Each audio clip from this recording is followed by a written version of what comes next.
আমার কথা ছিল 8ই আগস্ট থেকে 8ই আগস্ট 2024-এর পর 7ই নভেম্বর 2024-এর মধ্যে সংবিধানে কি বলা আছে যে এই সময় পার হওয়ার পর যখন মন চায় তখন?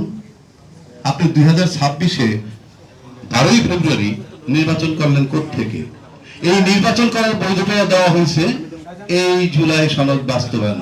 সেখানে আপনি খুলতে দেখবেন এখানে শিশির মনির আছে, ব্যারিস্টার ফুয়াদ আছে। ওখানে বলা আছে জাতীয় সংসদ নির্বাচনের অর্থ এবার কি, সেটা হলো এই আদেশ জারি হওয়ার অব্যাহতির পরে যে সাধারণ নির্বাচন হবে সেটাই জাতীয় সংসদ নির্বাচন। তার মানে কি? তার মানে সংবিধান মোতাবেক এই নির্বাচনটা জাতীয় সংসদ নির্বাচন করার সুযোগ নাই, সেটা এক্সপায়ার করছে। যে কারণে এটা এখানে বলা, কাজে এই আইনটাকে যদি অস্বীকার করা হয়, এই আদেশটাকে যদি অস্বীকার করা হয়, তাহলে আপনার নির্বাচন নিয়ে প্রশ্ন আসবে। দ্বিতীয় কথা হইল, এই সরকারটা ছিল অন্তর্বর্তীকালীন সরকার।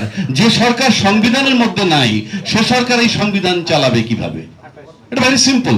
আপনি একটা কোম্পানির কিছু না, সেই কোম্পানির ভিতরে আপনি ম্যানেজিং ডিরেক্টর হিসেবে নাই, তো আপনি সেই কোম্পানি চালাবেন কেমনে? এইটার ভিতরে তো বলা নাই অন্তর্বর্তীকালীন সরকারের কথা। সুতরাং সে কারণেও আপনি অন্তর্বর্তীকালীন সরকার চলেছে অন্তর্বর্তীকালীন আইনে, এবং সেই আইনটা কি উনি যেটা বলবেন সেটা চূড়ান্ত হয়েছে তাই কিন্তু, এবং সেটার বৈধতা দিছে এই জুলাই সনদের মাধ্যমে। তৃতীয় কথা হচ্ছে, আচ্ছা ধরি আমরা সব সংশোধন হয়ে গেল, সব সংশোধন যদি সংশোধন তো না, সংস্কার, এতে রাষ্ট্রের ক্ষতি কি, দেশের জনগণের ক্ষতি কি? কিংবা এই সংস্কার হয়ে যাওয়ার পর কালকে সকালে কি জামাত ইসলাম ক্ষমতায় চলে আসবে? নাকি ছাত্র শিবির ক্ষমতায় চলে আসবে? নাকি ছাত্র লীগ ক্ষমতায় চলে আসবে? ক্ষমতায় আসার সাথে এই সংস্কারের সম্পর্কটা কি? তাহলে আপনারা বাস্তবায়ন করতেছেন না কেন? এইটা যদি, এই সংস্কারগুলো যদি হয়, রাষ্ট্রের ক্ষতি নাই, জনগণের ক্ষতি নাই, বিদেশের সাথে আমার সম্পর্ক নষ্ট হবে না, তাহলে সংস্কারটা করতে সমস্যাটা কোথায়? সমস্যা এক জায়গায়, সেটা কি? আপনি কুক্ষিগত করবেন সব। Intention is not good, but আইনের ভাষায় কি বলে? আপনি একবার মেনে নিছেন, মানুষকে প্রতিশ্রুতি দিচ্ছেন, আমরা এটা মেনে নিলাম, সেই মোতাবেক আপনারা গণভোট করেছেন।